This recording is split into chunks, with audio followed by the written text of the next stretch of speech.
তো দেখো আমাদের দুজন প্রতিবেশী আছে, সেই প্রতিবেশীর বাড়িতে দিতে যাব, একটু টেস্ট করাবো পুরীর প্রসাদ। তো দিয়ে আসি। তো বন্ধুরা এই যে আমি নিয়ে নিয়েছি প্রসাদ দিতে যাই। এটা হচ্ছে পুরীর প্রসাদ, একে কিন্তু একদম অবহেলা করা চলে না। ও রিনাদি, হাই, হাউ আর ইউ? নাও রিনাদি একটু টেস্ট করবে আজকে। আজকে বানিয়েছি হ্যাঁ, উপরে বাইতে নাও, উপরে বাইতে নাও। হ্যাঁ দেখছি খেয়ে ভালোই রেসিপি আছে। পুরীর গজা একটা ওদের দিয়ে আসি। এই যে আমাদের বাড়িতে ভগন্নাথ এসেছিল, চলে গেল তো প্রসাদ। এই বললাম বসো খেয়ে যাও, কত কিছু বললাম ভগন্নাথকে, সে চলে গেল তো। এ বাবা, বলছি আমি যখন সেজে গুজে থাকবো তখন ভিডিও করবো। এটাও তুমি কি কম সেজে আছো? এই যে আমাদের বৌদি। টাটা। কমেন্টে বলে দেবে, বলে দিয়েছে। হ্যালো বন্ধুরা, কেমন আছো? তো আজকে আমরা চলে এসেছি আরো একটা নতুন রেসিপি নিয়ে। আর আজকে আমরা তৈরি করব রথযাত্রা স্পেশাল খাজা রেসিপি। তো এখানে উনুন জ্বালিয়ে দিয়েছি, একদম বৃষ্টির ওয়েদার, আজকে সকাল থেকে একদম মেঘলা হয়ে আছে। তো আমরা ঘরোয়া পদ্ধতিতে কিভাবে খাজা তৈরি করব। আজকে হচ্ছে পুরীর খাজা তৈরি করব, সামনেই কিন্তু রথ। আর দেখো কাঠের উনুনে একদম গ্রাম্য পরিবেশের সাথে তোমাদের আজকে গজা বানিয়ে দেখাবো, পুরীর খাজা বানিয়ে দেখাবো। আর আজকে হচ্ছে পুরো মেঘাচ্ছন্ন ওয়েদার, পুরো মাঝে মাঝে বৃষ্টি হচ্ছে। কি গো বলো, মাঝে মাঝে বৃষ্টি হচ্ছে। আর এই বৃষ্টিতে খাজা বানালে খেতেও মজা। খাজা বানানোর জন্য প্রথমেই আমি চিনি শিরাটা তৈরি করে নেব। 1 কাপের থেকে একটু বেশি চিনি দিয়ে দিলাম, 2টো এলাচ ফাটিয়ে নিয়ে দিয়ে দেবো। বাপরে কি আকাশ ডাকছে গো, বিশাল আকাশ ডাকছে। দেখো উনুনটা নিভে গেল, আমি যেই দেখবো না তখনই নিভে যাবে। দিয়ে দেবো জল, তো খুব বেশি জল দেব না, 1/2 কাপ জল দিয়ে দিলাম। এবার চিনি শিরাটা তৈরি করে নেব।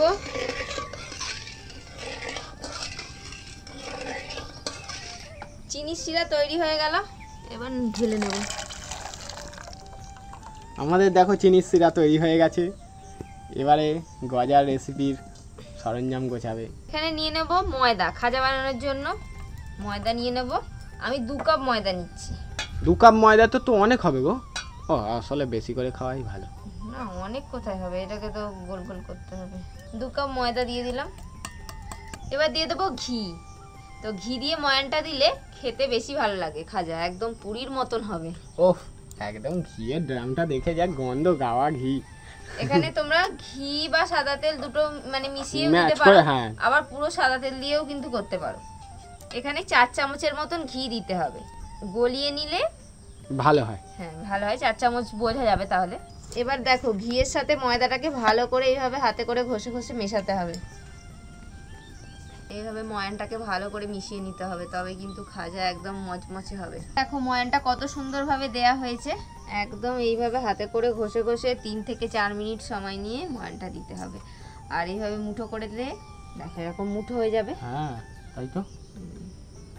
ও বাবা, বুঝবে যে ময়ানটা ঠিক হয়েছে। দেখো তোমাদেরকে এই একটা সুন্দর টিপস শিখিয়ে দিলাম যে কি করে হবে বুঝবে। আর এত ঘি দিয়েছে যে গন্ধে আমি ভাবছি এত ফ্যান ভাত খাওয়া হচ্ছে, মানে এত গন্ধ ছাড়ছে ঘিয়ের। কত দিয়েছে, এবার অল্প অল্প জল দিয়ে দিয়ে মাখবো। মানে খাজাতে কিন্তু এত মনে হয় ওরাও মনে হয় দেয় না, ওরা এই ডালডা ফালডা দিয়ে করে। হ্যাঁ মানে আমাদের ঘরোয়া বলে এত ঘি দেওয়া হয়েছে। সাদাটা তো একদম হেভি গন্ধ ছাড়ছে, যত নাড়ছো হেভি গন্ধ ছাড়ছে। তো দেখো আমাদের ময়দাটা সুন্দর করে মাখা হয়ে গেছে, কত সুন্দর সফট হয়েছে। তো এবার এটাকে ঢাকনা দিয়ে আমি 15-20 মিনিট মতো রেখে দেবো। এবার দেখো খাজার ময়দাটা অনেকক্ষণ রাখা ছিল, 20 মিনিট মতো। এর থেকে লেচি কেটে নেব, যেরকম আমরা রুটি করলে বড় বড় লেচি করি সেরকম কেটে নিতে হবে। এবার বেলে নেব, পাতলা পাতলা করে একটু বেলতে হবে। দেখো কতটা পাতলা বেলা হয়েছে। তো এরকম দেখবে এক হাতটা এরকম ভাবে দেখা যাবে, সেরকম পাতলা করে বেলে নেবো। এইভাবে আমি সবগুলো লেচি বেলে নেবো। আর রুটিটা যখন বেলা হবে অল্প অল্প ময়দা ছড়িয়ে বেলতে হবে।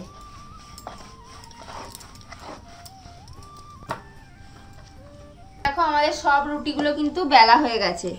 এবার আমি এখানে সাদা তেল নিয়ে নিয়েছি, এখানে তোমরা ঘিও দিতে পারো। সাদা তেলটা এর মধ্যে মাখিয়ে নেব। এবার এর মধ্যে একটু কর্নফ্লাওয়ার দিয়ে দিতে হবে, পারলে তোমরা চালের গুঁড়োও দিতে পারো, ময়দা দিলে হবে না? ময়দা দিতে পারো, ময়দা দিলেও হবে। এবার একটা একটা করে রুটি আমি নিয়ে নেবো এখান থেকে। এই যে তেল মাখালাম আর এর ওপর কর্নফ্লাওয়ার মাখালাম, এবার আবার একটা রুটির ওপর দিয়ে দেবো। এবার ভালো করে আবারও তেলটা মাখিয়ে নিতে হবে। তো এইভাবে একটার পর একটা রুটি এইভাবে দিতে থাকতে হবে আর তেল আর কর্নফ্লাওয়ার মাখিয়ে নিতে হবে। এরকম করে 7 থেকে 8টা যতগুলো রুটি হয়েছে, 10টা যারা হবে তো সেও করতে পারো, তত লেয়ার ভালো হবে, তাই তো? তো যতগুলো রুটি হয়েছে ততগুলো রুটি আমাদের কটা হয়েছে? 7টা না 8টা? হ্যাঁ হ্যাঁ, ওইরকম করে পরপর করে এরকমভাবে আটকে নেবো। শেষ রুটিটা আমি কিন্তু দিয়ে দিলাম। এবার এর ওপরেও তেলটা ব্রাশ করে নেব, তেল আর কর্নফ্লাওয়ার সবই দিয়ে দিতে হবে। এত মোটা হয়েছে দেখো। পরপর আমি রুটিগুলো এইভাবে দিয়ে দিয়ে দিয়ে দিয়ে এতটা মোটা হয়ে গেছে, আর প্রতিবারেই এরকম তেল আর কর্নফ্লাওয়ার দিয়েছি। আর ওখানে দেখো সজু কেমন বসে আছে, ওরা এই বৃষ্টির মধ্যে কি করবে বুঝতে পারছে না। এই দেখো বসে সজুটা, আর এই যে কর্নফ্লাওয়ার দিচ্ছে। ওই দেখো সজু খাটে, সজুকে দেখো খাটে, এখানে ও বসে শীতে, একদম বর্ষাকালে ও বসে। এবার এটাকে রোল করতে হবে, দেখো একদম সরু করে রোলটা করতে হবে। পুরো একদম সেই ক্রিম রোল হয়ে গেল। এবার এটাকে হাতে করে এইভাবে একটু লম্বাটে করে নিতে হবে, আটকে যাবে সব রুটিগুলো একসাথে। দেখো এটা কিন্তু আমি এইভাবে হাতে করে করে একটুখানি লম্বাটে করে নিয়েছি।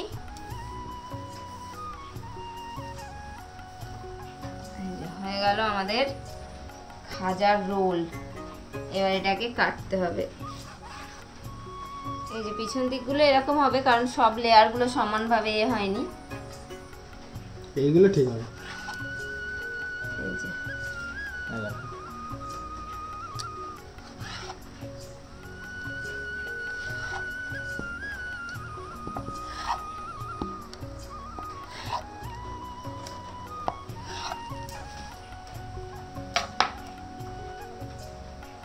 এই দেখো কত সুন্দর ভাঁজগুলো পড়েছে। তো দেখো আমাদের খাজাগুলো কিন্তু তৈরি হয়ে গেছে, এই যে এরকম পাটে পাটে হয়েছে। এবার এটাকে কি করতে হবে, এইভাবে হাতে করে একটুখানি কেনেছে করে, যাতে এইগুলো লেয়ারগুলো দেখা যায় সেই রকম করে একটু চাপ দিয়ে দিতে হবে হাতে করে। এবার অল্প একটু ময়দা আমি ছড়িয়ে দেব।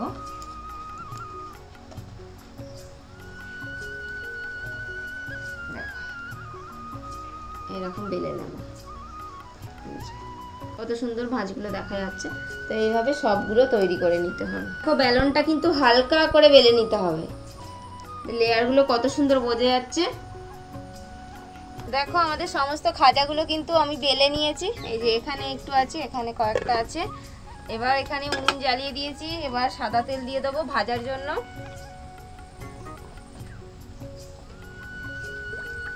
দেখো তেল এখানে কিন্তু গরম হয়ে গেছে, এবার একে একে সব দিয়ে দেবো।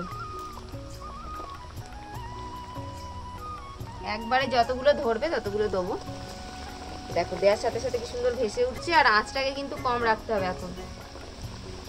আরেকটা হয়ে যাবে, দিয়ে দাও। ছোট থেকে ওর দেখে হয়ে যাবে না? এই তো কি সুন্দর।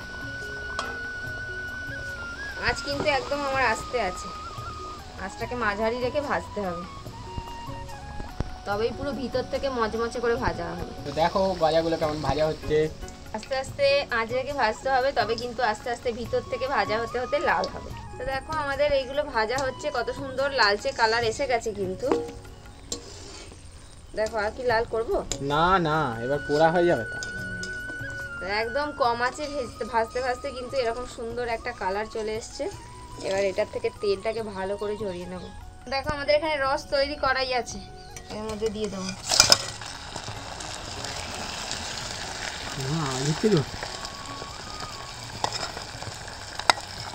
তো এসে কিছুক্ষণ রেখেই তুলে নিতে হবে, কি গো বলো? হ্যাঁ, খুব বেশিক্ষণ রাখলে হবে না, একটু কিছুক্ষণ রেখে তুলে নিতে হবে। তাতেই কিন্তু মিষ্টিটা ঢুকে যাবে। বেশিক্ষণ রাখলে কিন্তু নেতিয়ে যাবে। আর মচমচে যারা বলছে যে ব্যাপারটা হচ্ছে না, তাদেরকে কিন্তু আস্তে আস্তে জাল দিয়ে কিন্তু এরম লাল করতে হবে, জোর জাল দিয়ে কিন্তু লাল করলে হবে না, তাহলে ভিতরটা মচমচেটা হবে না। হ্যাঁ খাস্তাভাবে তাহলে তৈরি হবে এবং রসে রসালোও হবে। এরকম আমাদের জায়গাটা ছোট হয়ে গেছে রসে, ওই জন্যই। ওরা তো অনেক করে, সেই জন্য অনেক বড় রস। আর আমি অনেক যদি রসও বানাই তাহলে সেই রসটা ফেলে দিতে হবে, ফেলে দিতে হবে পরে, আর আমাদের সেটা দিয়ে হয়তো বোঁদে টোদে করতে হবে। তা আমরা খুব একটা বেশি মিষ্টিও খাই না। এবার উনুনটাকে আমি একভাবে জ্বলছিল, আমি একটু নিভিয়ে একটুখানি তেলটাকে ঠান্ডা করে নিয়েছি, খুব বেশি ঠান্ডা নয়, মানে একটু টেম্পারেচারটা কম করে নিতে হবে। এবার আবারও দিয়ে দেবো। তো দেখো আমাদের রথের পুরীর খাজা তৈরি হয়ে গেল। কি সুন্দর দেখতে হয়েছে। আর বাড়িতে হ্যাঁ বাড়িতে এই যে বানালে অনেক হয়, 2 কাপ ময়দায় কত হয় দেখো। রসটা কিন্তু একদম পাতলা করবে না, একটু ঘন রাখবে, একটু চটচটে রসটা, না হলে কিন্তু এটা মানে এটা মচমচেটা থাকবে না ভালো, রসটা একটু চটচটে থাকবে। দেখো সমস্ত ভাজা হয়ে গেল আবারও। এবার এখানে রসটা রেখেছি, দিয়ে দেবো। এই দেখো রসটা রাখার কারণ হচ্ছে এখানে পিঁপড়ে হচ্ছে, প্রচুর জায়গায় রসটা রেখেছি। কিরকম চড়বড় করে আওয়াজ হচ্ছে। দেখো আমাদের গজাগুলো কিন্তু খাজাগুলো রসে কিছুক্ষণ রেখেছিলাম, তুলে দেবো।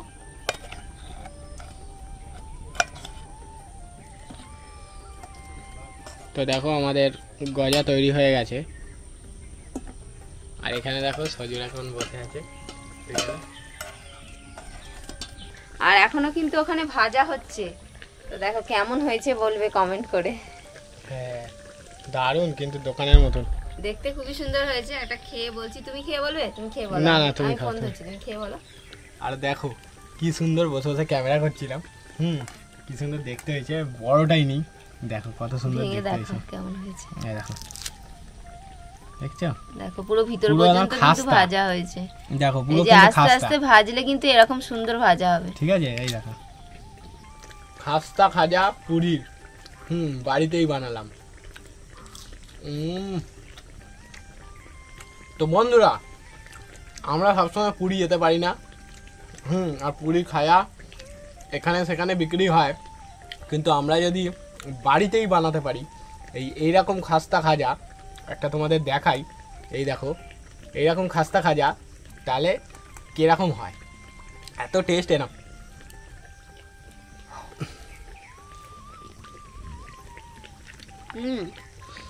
সত্যি অসাধারণ হয়েছে গো, দারুণ সুন্দর হয়েছে।